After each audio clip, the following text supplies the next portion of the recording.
Tayo po ay lumagahan ngayon sa panahon ng Kwaresma, ang 40 araw ng ating paghahanda sa muling pagkabuhay ng ating Panginoong Jesucristo.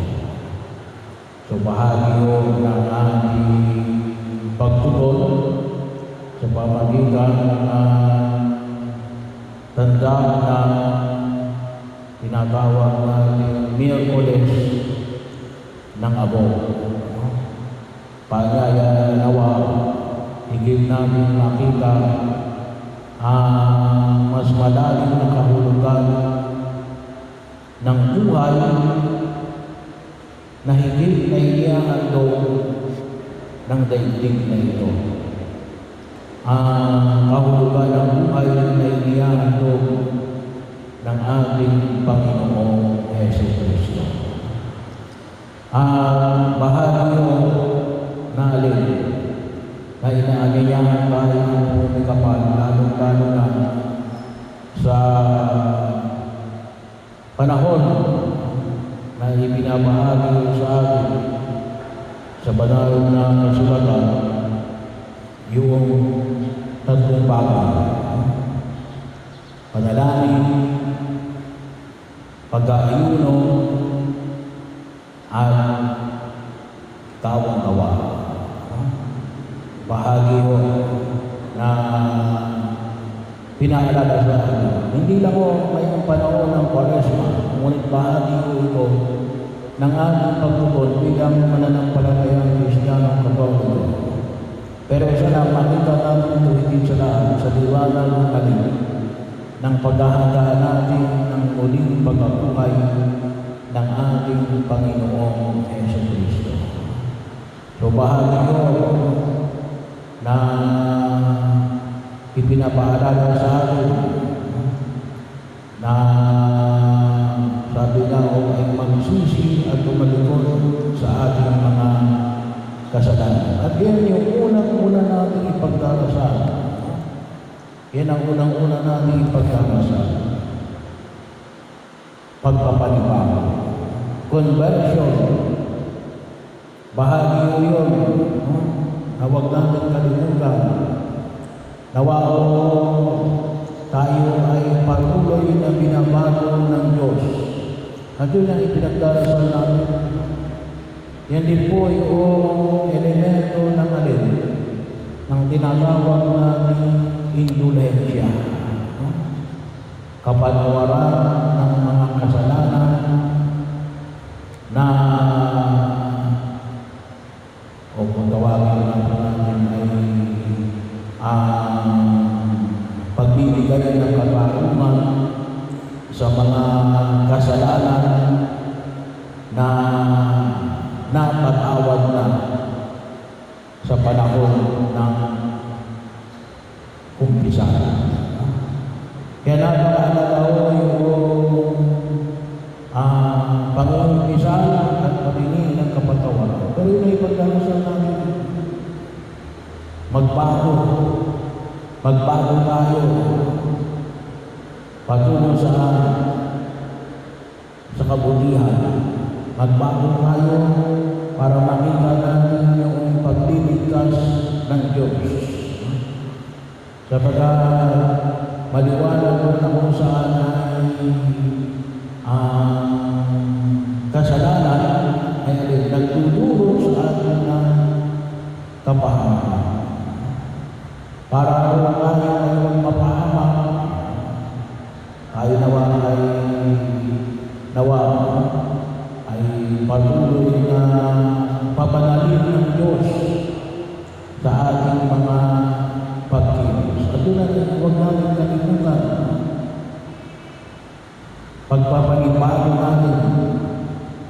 At ipanalangin natin yung mga kapatid natin na makita natin na magbago rin para sa kapatawaran ng aking kasalanan at sa kapatawaran ng kasalanan ng mga tao minamahal ko. Kasi yun ang una natin within our own magawagin natin ay mga malalapit sa atin at kasalanan ng buong daigdig. Yun nawang huwag natin kalimutan. Mailayo tayo sa kasalanan at nawa kung sakaling man tayo nakasala, humingi tayo ng kapatawaran. Kaya pinaalala ko ulit yung ating umpisa ng bayan sa March 20. Pangalawa ay bahagi yung pag-aayuno. Isang pamamaraan natin na nakita. Marami yung nag-aayuno ngayon. Nagdadayo. For health reason. Pwede rin for beauty reason. Pero yung hamon ay pinapamaling ng puming kapalitan for our spiritual para sa pagpapalalim ng ating spiritual. Isa rin yung pamamaraan na makita po natin na labanan ang kasalanan at bigyan tayo ng tamang direksyon sa pagdaan sa daigdig na ito ay sa pamagitan ng pag-aayuno. Bahagi ito, pagtitindi ng sarili. Ang pagkawagin natin ay pagtatapyas na kung saan ay makita natin. Ito ay paglalaan ng ating sarili para sa higit na ikabubuti natin sa buhay pang-espiritual. So bahagi mo, iaalin natin ito. Kaya kung minsan yung mismong pag-aayuno, kung kayo ay nagdadahil na, kung kayo ay parang sa inyong pag-beauty, ay iaalay nyo sa harapan ng Panginoon. Kaya masabi na natin ngayong panahon na ito, araw na ito, abstinence and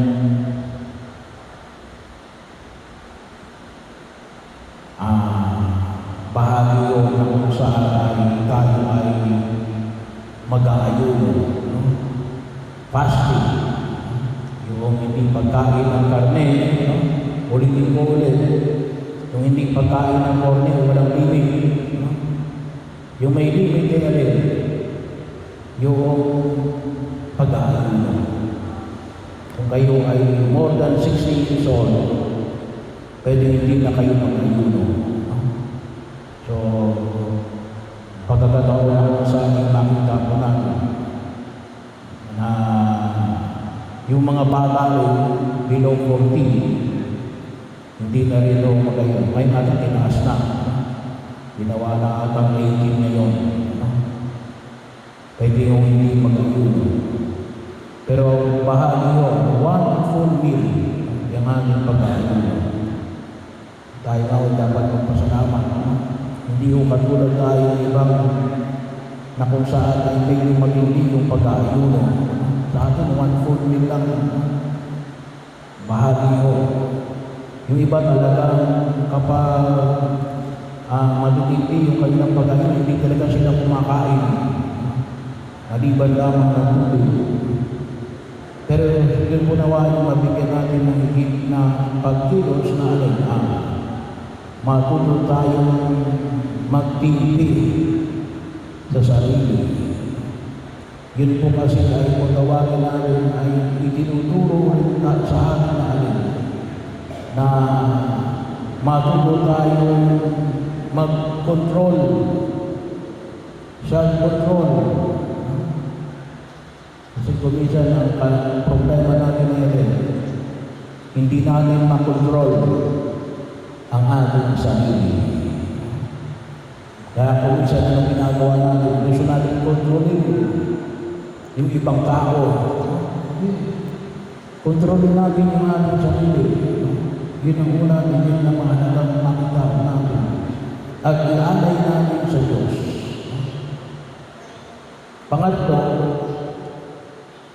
kawang-kawa. So, may programa rin yung kaya sana tayo na gawain natin may fast food program. Pero pagkakataon na kung saan ay makita natin pwede yung gawin sa bagay na ito na yung inyong mapilipin. Halimbawa, hindi kayo kakain ng one full meal, no? Sa araw na ito. So, one full meal ang kakainin ninyo. So, yung dalawang pagkain ay so makahati lang yun. Kung kayo yung makapipili magkano man sa araw na ito, pwede nyo ihandog sa iba.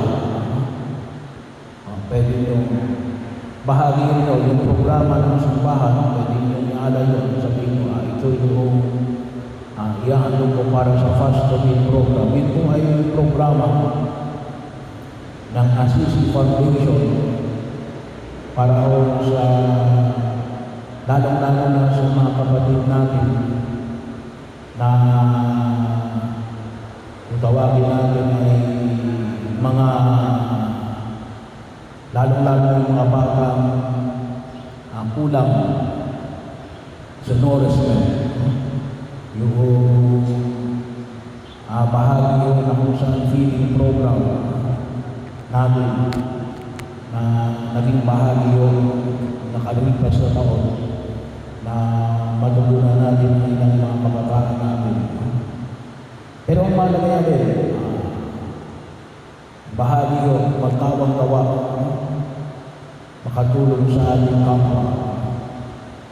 Maaring pera, maaring oras, maaring yung inyong galing. Bahagi yun na nawa makatulong tayo sa bahagi ng pagkilos upang tayo ay tunay na bigay sa tulong sa mga nangangailangan. At bahagi yun, sana rin po yung ating pagtulong sa kapwa, ang higit natin yan. Kasi ito yung problema natin kung minsan tumutulong tayo sa kapwa, pero kung minsan na rin, hinahayaan natin na yung mga tinutulungan natin, hindi na makaahon. Bahagi yun. Kaya kung minsan, may mga programa tayo, hindi lang o ng simbahan, pati ng gobyerno, na para tulungan sila, pero lalong naging lumpo sila. Kasi bakit? Kasi sabi nga ko minsan yung iba, dati nung wala yung programa, kahit pa paano nagtatrabaho. Nung dumating yung programa, hindi nagtatrabaho. So, baka yung pagtulong ninyo, tinulungan ninyo magkaman, yung tinutulungan ninyo, hindi ganyan natin yung pagtulong. Okay na, nakakatulong kayo. Kasi nakapagbigay kayo. Pero kapag yung tulong ninyo, naging daan upang sila ay bumasa lang sa inyo, hindi mo yun yung ibig sabihin ng kawang-kawa. Tulungan din natin ng mga tao na tulungan nila yung kanilang sarili. Bahagi yun na kung saan yung sawa po ay pagkakataon na kung saan ay makaisang tayo, lalo-lalo na sa paanyaya na ito ng ating panahon ng Kwaresma. Kung tinignan mo natin yung Ebanghelyo, mas malalim yung hamon na ito. Kasi yung hamon nito yung pinakahuli pag-aayuno, panalangin, kawang-kawa. Pero hindi lang mo yun yung paanyaya ng Ebanghelyo, ano yung paanyaya ng Ebanghelyo? Nang hindi makitang tao. hindi pakitang tao.